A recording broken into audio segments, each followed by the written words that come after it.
mommy can't go, we're not going. I'm not teaching them that accessibility is something that mommy fights for. Here are 3 controversial things that I'm doing raising my twin boys as a quadriplegic mom. So yeah, we've turned down birthday parties, certain vacations, restaurants, because they're not accessible. It's just important for me that they learn that joy is not the reward for turning and looking the other way and pretending it doesn't matter. What'd you think? Controversial?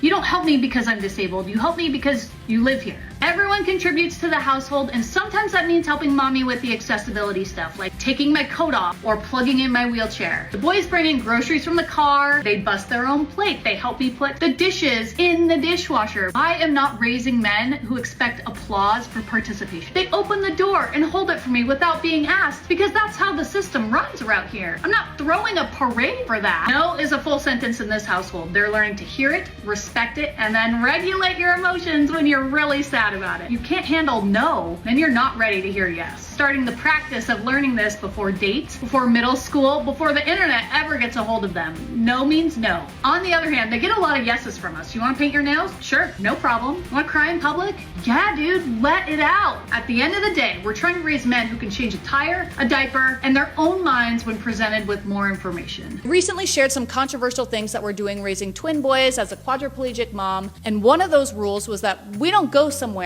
if mommy can't go. I thought it was so interesting that the biggest pushback was actually from other disabled folks, my buddies. A lot of them said that they don't think that that's fair, that they know what it's like to be held back, and that they don't want that for their kids. Yeah, I get it. Most of us have spent our disabled time being left behind. Bye, we'll miss you. Oh no, don't worry about it, I'm fine. And build up these coping mechanisms, make us feel better, but like it don't feel great to be left out. And I think that's kind of my point. I want my boys to grow up that these are not limitations, they are values, right? Because the more times I say, oh, go on without me, the more I reinforce that my presence is optional and I'm the star of the show. Let's be honest, there's no fun out there without me. I've checked. But if you want the nitty-gritty, it's about principle, not perfection. So if a venue is not designed to be accessible, or if people are intentionally leaving us out, or if it's wildly expensive for me to just watch from the sidelines, it's a no. That is a boundary rooted in advocacy and respect for our family. But if something isn't accessible because it's inherently physical, like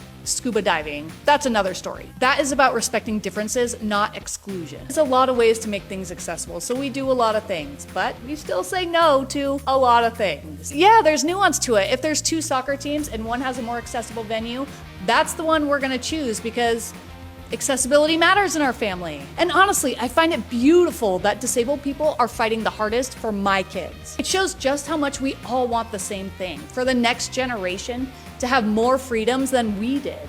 I just want that freedom to come with awareness and advocacy and with the idea that we all belong. I don't know, still mad?